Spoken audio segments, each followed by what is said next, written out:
What if I told you that recovering that mental spark, that agile memory you long for, is not only possible, but can begin with a simple 60-second exercise a day? It seems incredible, right? But science shows us time and again that our brain's ability to regenerate and strengthen itself lasts far longer than society has led us to believe. Today, we're going to unravel a secret that a neurologist has been keeping, a revolutionary method to defy mental aging. I am Dr. Elena Castillo, your ally on this journey of self-discovery and well-being. Throughout my career, I have had the privilege of helping thousands of people like you transform their lives, even when worries about the future, especially those related to our minds, seem to overshadow the present. My commitment is to offer you an emotional safe haven where you can find not only helpful advice, but also straightforward truths and transformative wisdom to live a fulfilling life, regardless of your age. It's natural to feel like your memory isn't what it used to be. Many of my patients, now in their 65s or 70s, confide their frustrations to me. They can't find the right word, they forget where they put their keys, or they struggle to remember the names of people they've just met.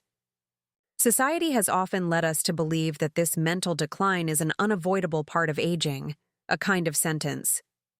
But today, I'm here to challenge that belief. Small forgetfulnesses don't have to spiral into worry. Your brain is a wonderful machine, capable of astonishing resilience, and together we will awaken those areas that seem to have fallen asleep, reactivating your memory with a simplicity that will astonish you. Let me be very clear. The belief that significant memory loss is a normal and unavoidable part of aging is a myth. Science and my own clinical experience prove otherwise. Our brain is not a static organ that simply wears out over time, like an ancient machine. It is, on the contrary, a dynamic, adaptable organ, capable of an astonishing capacity for regeneration and reorganization. This is what neuroscientists call brain plasticity, or neuroplasticity. It means that, at any age, your brain can form new neural connections, strengthen existing ones, and even, in certain areas, generate new brain cells. Imagine this.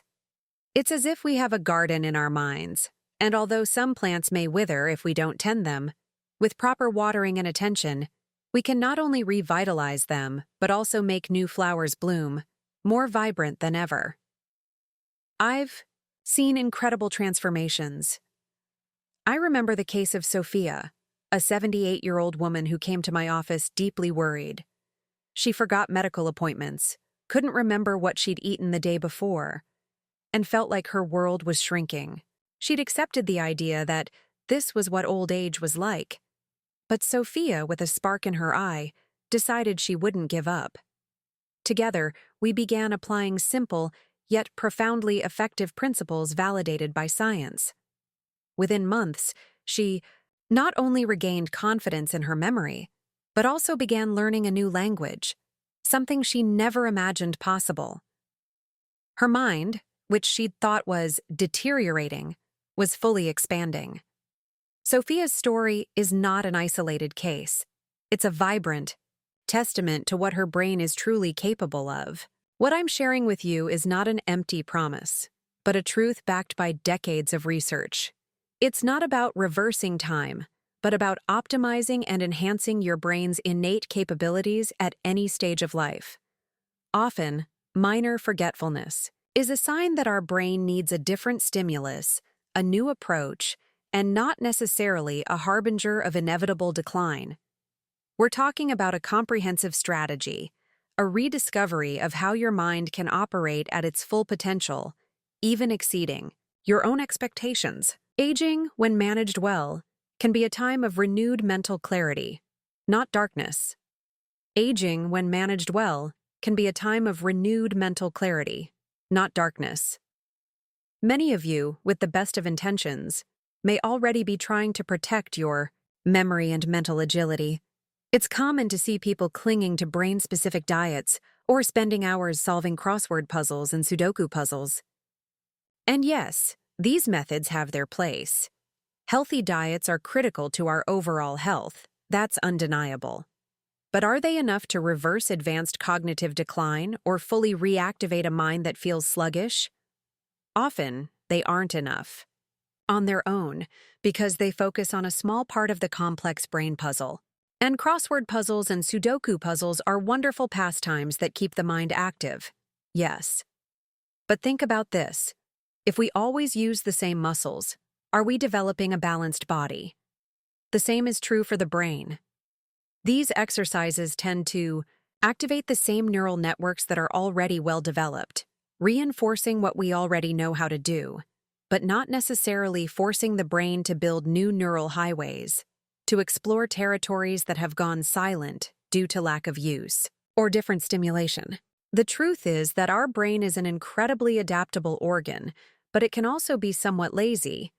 It tends to use the easiest, most traveled neural pathways. And when certain functions aren't used regularly, the areas of the brain associated with them can begin to go dormant, so to speak. It's not that neurons die, but rather that their activity decreases and connections weaken.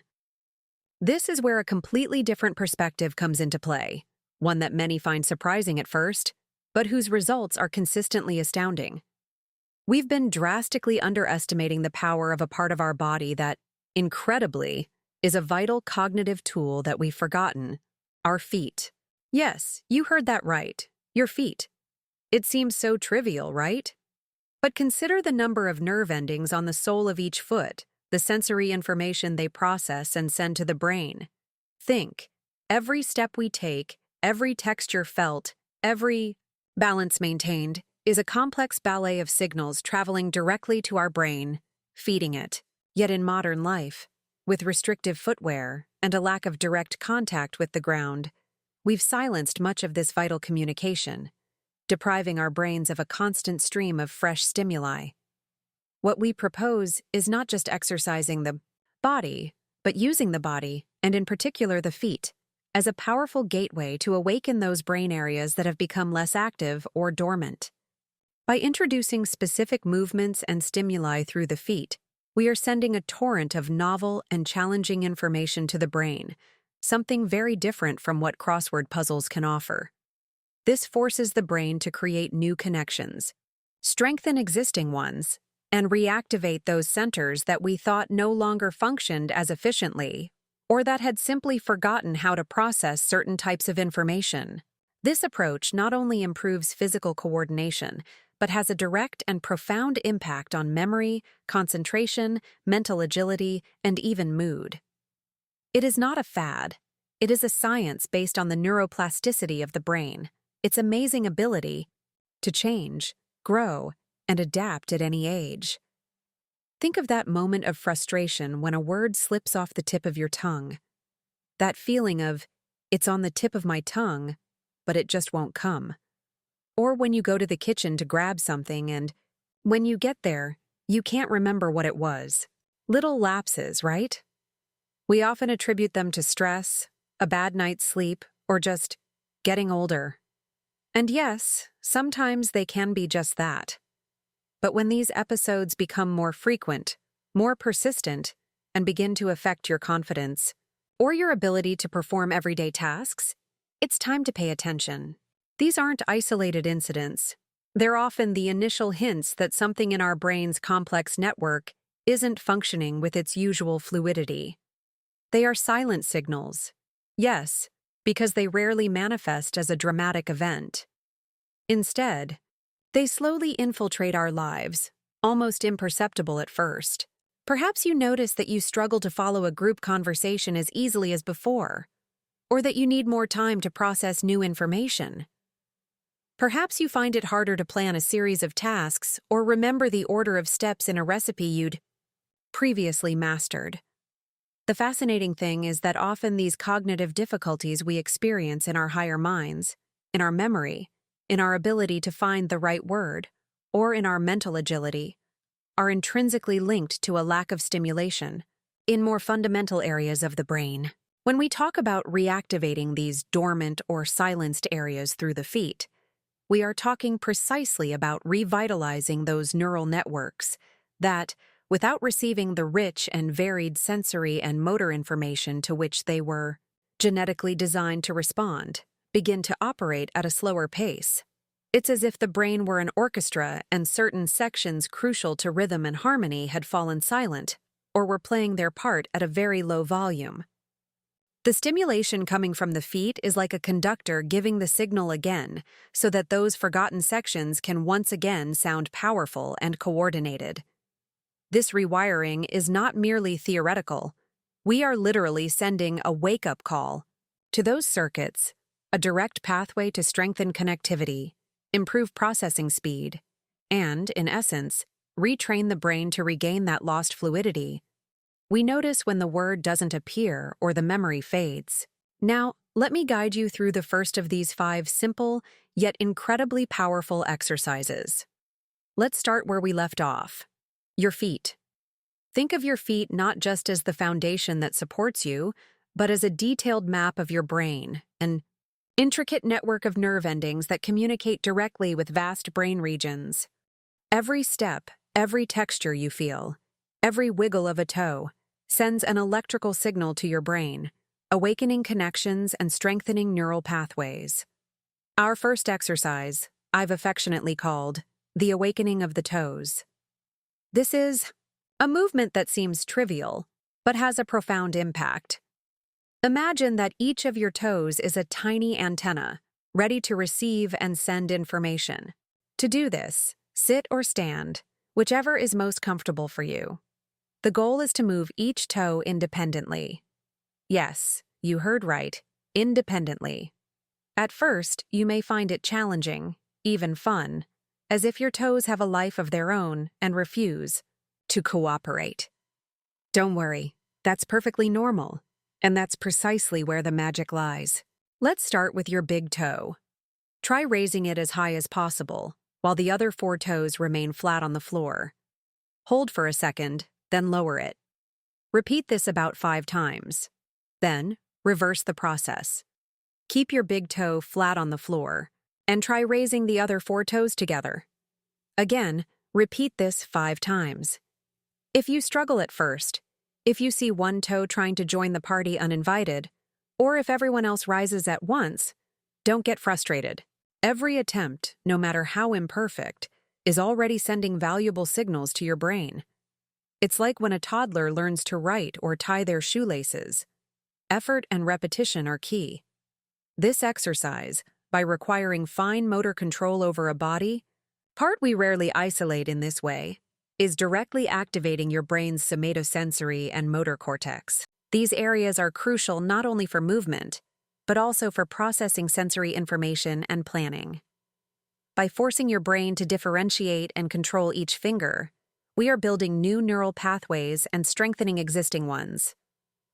We are improving proprioception, which is the awareness of your own body's position and movement, a vital sense that often deteriorates with age and lack of activity. Most importantly, we are sending a burst of activity to those muted sections of the brain orchestra we were talking about.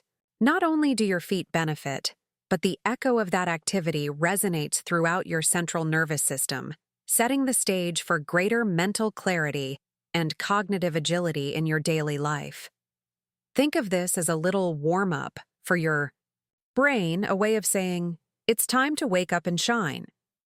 Performing this simple finger awakening for just 1 minute a day can make an amazing difference in how your mind feels. Now, let's move on to the next equally fascinating and often underestimated area, the neck. The neck, that delicate yet vital structure, is the bridge that connects our brain to the rest of our body. Think of it as the main highway through which not only neural information flows, but also oxygen and nutrient-rich blood to and from our command center.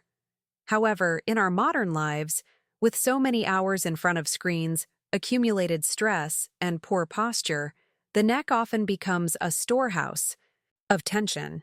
What we may not always recognize is how this cervical stiffness can directly impact our mental clarity, our ability to concentrate, and even our mood. When the neck is tense, it's as if that main highway is clogged, hindering optimal flow and sending stress signals to our nervous system. Our brain is forced to work harder to compensate, which can translate into that feeling of brain fog, tension headaches, or unexplained fatigue at the end of the day. To release this congestion and allow energy and information to flow freely, I propose a simple but incredibly effective exercise, which we will call the neck whisper. It is a gentle, conscious movement, not a forced stretch. Sit comfortably, with your back straight but relaxed, and your shoulders down. Now, very, very slowly, allow your head to tilt gently to one side, bringing your ear toward the corresponding shoulder without forcing it. Imagine that you are trying to listen to something very quiet on that shoulder. Keep your breathing deep and fluid. Then, just as slowly, return to center and repeat on the other side. Then, gently bring your chin toward your chest, and finally, look slowly to one side, as if trying to see something behind you, and then to the other. Each movement should be so slow that you feel hardly any resistance, feeling how small knots are released, how tension dissolves. Don't look for spaciousness. Look for softness and presence. This exercise not only relaxes the muscles, but also stimulates the vagus nerve, that great communicator that helps us transition from a fight or flight state to one of calm and recovery. By activating the vagus nerve, we're sending a direct signal to our brain to slow down, release feel-good hormones, and optimize its cognitive functions. Think about it. A relaxed neck is a happy and efficient brain. It's like opening the floodgates of a previously stagnant river, allowing clean waters to flow freely, bringing with them freshness and vitality. This neck whisper, practiced for just a couple of minutes every few hours or whenever you feel tension, can radically transform your day, your focus, and your overall sense of well-being. You'll see how the mental fog begins to dissipate, making room for a clarity and serenity you thought was lost. This neck whisper, practiced for just a couple of minutes every few hours or whenever you feel tension, can radically transform your day, your focus, and your overall sense of well-being. You'll see the mental fog begin to dissipate, leaving room for a clarity and serenity you thought was lost. Now, understanding the delicacy and purpose of movements like this leads us directly to understanding why certain common mistakes can seriously compromise the effectiveness of any wellness practice. It's easy to think that if an exercise is simple, how we do it doesn't matter that much. But let me assure you, the how is just as critical as the what. I've seen countless times how the best of intentions are diluted by rushed execution or a misunderstanding of basic principles. The first mistake, and perhaps the most common in our fast-paced world, is doing exercises quickly. Think about it. We just talked about the importance of slowness to activate the vagus nerve, to allow the nervous system to relax. If we rush through these movements, as if checking off a task on a to-do list, we're sending a conflicting signal to our body. It's like trying to enjoy a complex melody by hitting fast forward. We'll miss the nuances, the harmony, the intention behind each note. Similarly, when we move quickly, we don't give our muscles time to truly relax, our joints time to lubricate, our minds time to connect with the sensation. Instead of releasing tension, we may actually generate it, keeping the body in a state of alertness and forced efficiency. A far cry from the calm we seek. Speed in these contexts is the enemy of presence, and, therefore, of healing. The second, crucial mistake is forcing the body. There is a deep-rooted belief, often inherited from more intensive exercise philosophies, that if it doesn't hurt, it doesn't work. But with mindful, restorative movements like the ones we propose, this idea is deeply flawed and potentially harmful. The goal is not to reach maximum range of motion immediately, nor to push through pain. Our body is a delicate and wise instrument. Forcing it is like trying to tune a violin by roughly tightening the strings. All we will achieve is to knock it out of tune, or worse, break it. A stretch should feel like a gradual release, a gentle invitation to expand, never an imposition. If you feel a sharp or stabbing pain, stop. Respect that limit. Every day, our bodies may present themselves in a slightly different way, with varying tensions or energy levels. The key is to listen to them with compassion, honor their present moment boundaries, and allow them to open at their own pace. This respect not only prevents injury, but also builds a relationship of trust and love with our own selves, an essential bridge to true healing and lasting well-being. Finally, the third mistake that often undermines our efforts is a lack of consistency. This is a very understandable mistake in a world that demands instant gratification. We often expect a single session of exercise to completely transform us. But wellness, my dear friends, is not a destination reached with a leap, but a path taken with small, regular steps. Imagine growing a garden. You can't sow the seeds, water them once, and expect a bountiful harvest. It requires daily care, patience, and continuous attention. The same is true for our bodies and minds. A sporadic practice may offer momentary relief, but true transformation, reprogramming our nervous system to operate from calm rather than stress, requires ongoing dedication. It's not about doing strenuous exercises or investing hours each day.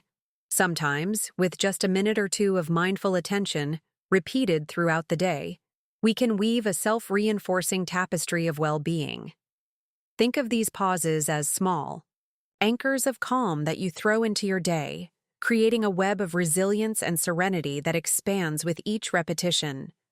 Consistency is the secret to consolidating changes, to allowing the benefits to take root deeply in your being and become an intrinsic part of your life. Without it, we're building sandcastles that the tide of everyday life can easily wash away. Together, we have walked the paths where a lack of adequate knowledge, unnecessary complication, and, fundamentally, a lack of consistency can derail our journey toward a life of greater calm and well-being. We have understood that the true reprogramming of our nervous system toward serenity is forged with small, conscious, and repeated steps, weaving a web of resilience day after day. I would love to know which of these reflections resonated most deeply with you, or what small change you feel ready to integrate into your daily life to cultivate greater calm. If this dialogue has been helpful to you, I wholeheartedly invite you to subscribe to our channel, activate notifications so you don't miss future content that nourishes your well-being, and, of course, to share this message with those you think might benefit. Thank you for joining me in this space of reflection and growth. Until next time, with love and a wish for peace for all, your friend, Dr. Elena Castillo.